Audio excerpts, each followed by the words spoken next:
Welcome back to Just Chattin', and this is the series of videos we do on Thursday and Sunday evenings just for our own entertainment. So for all you Audie fans, he is sleeping. He's not on the bed, by the way. He is in the other room, sleeping on the floor. He could have a nice, warm, soft bed, but I think he needs me to know that he is unhappy and forced to sleep on the floor with the vermin. Anyway, he has been in there all day. The weather has taken a downward turn. Perhaps you will remember that last week it was like 90 degrees when I was making these videos. Yeah, well, we're going to be lucky if it gets up to 60. And the cat does blame me for weather he doesn't like. So if it's too hot, it's my fault. If it's too cold, it's my fault. In either case, he is hiding out. I do not think we will see him, but of course, I hope we do. But I'm not holding my breath. So let's take a really quick break for the intro and we'll get right to it.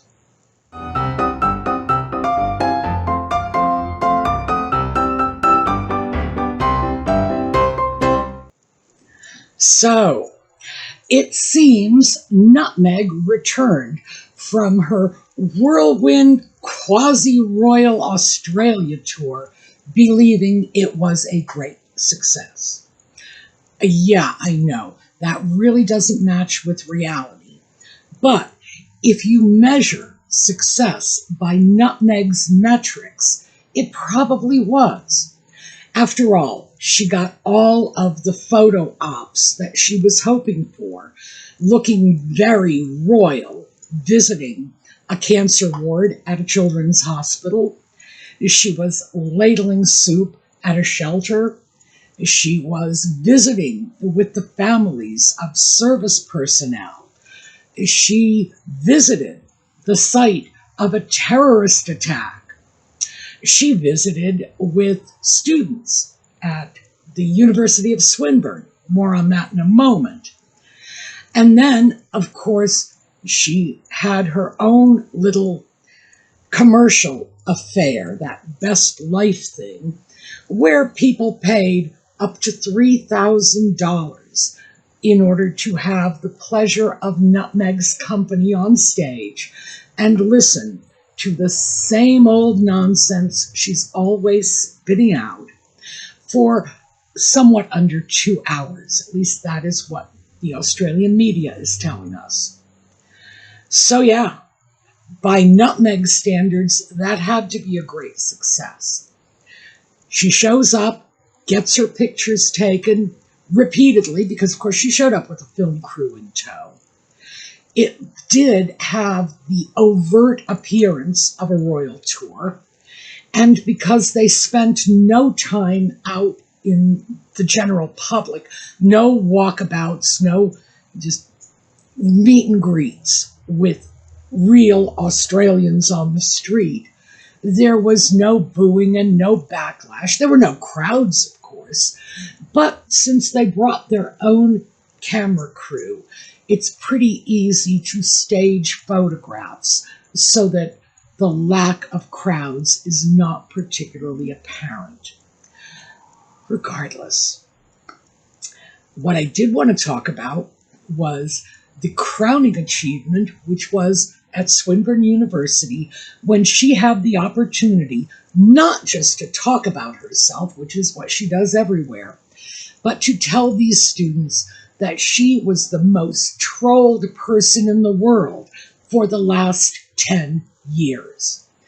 Now, the thing is, this is a lie that she has been telling for at least 6 years. She started spinning this lie in 2020 when she claimed she was the most trolled person in 2019. And again, she did that for her students. It's like, who goes to speak to students and the only thing they can think to talk about is how trolled they are personally? That is just strange. But back in 2019, the most trolled person on earth was Adele. It wasn't Nutmeg. Regardless, let's move forward a little. I found the most trolled person on Twitter from 2021, and that was Piers Morgan. Now, see, the thing is, Nutmeg says this, and she can't substantiate any of this. Well, I mean, how could she? Because after all, she doesn't engage with social media. As for that Instagram account, oh, let's not talk about that, because she doesn't engage with social media. So how would she know? The problem with figuring out who is or is not the most trolled person on the planet is, how do you measure that? It's not as if you can determine who the most hated celebrity is, because they vote on that. And Nutmeg, boy, she's at the top of that list for a couple of years running. No, in this case, you have to analyze social media content over multiple platforms, determine what is or is not trolling. I don't think anybody can say who is or is not the most trolled person on earth, but Nutmeg's claims of being the most trolled person in the world for the last 10 years immediately fall apart if we just do the simple math, which Nutmeg is apparently utterly incapable of. Who heard of her in 2016? Because, yeah, that was 10 years ago. She is claiming that since 2016 she was the most trolled person on earth. Oh, yeah, she wishes. Nobody had heard of her in 2016. Yet she still goes out. She still makes these ridiculous claims. No one ever challenges her. Same with the soap story. She keeps telling the same tales over and over again, and no one ever says, there's no reason to believe the soap company changed their commercial because of your letter. Why are you taking credit for this? And why don't you move on to what you're doing today? No, doesn't happen. But this one is apparently that part of that package of stock stories she pulls out when she is speaking to teenage audiences. I guess she thinks it makes her relevant. But anyway, she got a chance to talk about herself everywhere she went. She got a chance to have her picture taken everywhere she went. She got a chance to, well, make a lot of money.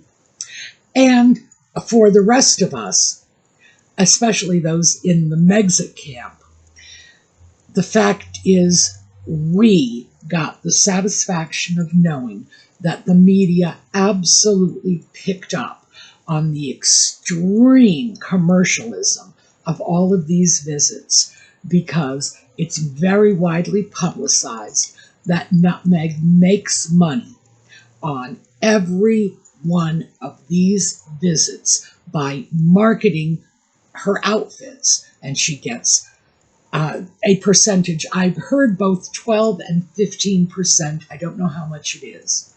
She does make money on these sales, and it's all posted immediately. And this is without a doubt the most crass commercial thing Nutmeg has yet to do. Show up Bondi Beach, the site of a major terror attack, and within moments marketing the outfit she's wearing that unfortunately, and I do say unfortunately, I do not believe Nutmeg did this on purpose. I do not believe she bothers to even look into these things. I don't think she had the knowledge base necessary. But that shirt bore a very strong resemblance to the shirts worn by inmates of concentration camps. Talk about poor taste. You just got to wonder what's going on in that woman's mind. And of course, as I'm putting out there now, in plain English, nothing. When South Park showed that image of the sock puppet lifting the top of her head and getting nothing but an echo when he shouted into it, oh yeah, they hit the nail on the head. So, while Nutmeg was off in sunny California congratulating herself for the great triumph of the Australia trip, and like I say, I do think that she ended up making money on this, which is the only metric that matters to her. So, hey, if that's what she wants, fantastic. Meanwhile, the sock puppet was in Ukraine, and we talked about this last time, where he was exhorting the United States to become involved in a war in Europe. How dare he? But Donald Trump shut him down very effectively, so thank you, Donald. When Trump was asked about this, he said that Harry doesn't speak on behalf of the royal family, and in fact, Donald said Donald, spoke more on behalf of the royal family than Harry did. He asked very pointedly about, "Oh, Harry, how's his wife? Give her my regards." So it's very clear that Trump does not take any of this seriously. And he shut down the entire notion of Harry giving political advice to the United States very quickly, very decisively, and frankly in a way that I think brought a smile to people's faces. Because Trump, love him or hate him, the man has a sense of humor. That's something I don't even think his enemies are willing to try to take away from him. He can be a very funny guy when he wants to be. On the other hand, there are two sides to the conflict in the Ukraine, and the other one is led by Vladimir Putin. And let me dig out a couple of pictures for you, because I don't know if you have seen these. These are from Putin's childhood and young adulthood. Do you really think this guy has a sense of humor? Do you really think this guy is going to be willing to laugh off what he might consider words of attack? Good luck, Harry. But the fact is, we here in the U.S. do not need to worry about this. I would certainly think that Harry has better things to do with his, well, no, he doesn't. He's got nothing going on in his life. I was going to say better things to do than irritate the Russian bear, but no, I guess really he doesn't.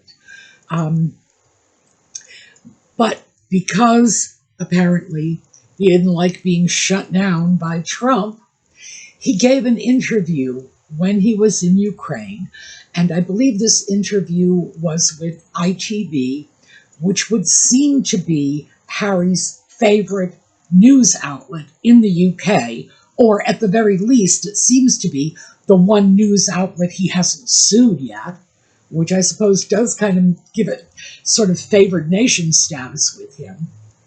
And in an interview that appeared to be highly scripted, he was asked about his status as a non-working royal. And of course he said he was born a royal and no one can take that away from him. Oh, tell that to Uncle Andrew. And that he was there working. The implication being that as long as he's royal and as long as he's doing whatever it is he considers to be work, which is in fact photo ops, that he should be considered a working royal. So I'm thinking this is another bear he's kicking.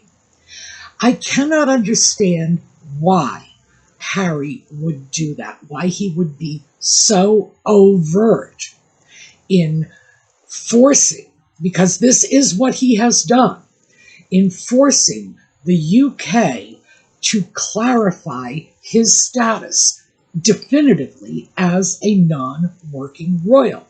Now, at this point, it's back on the UK.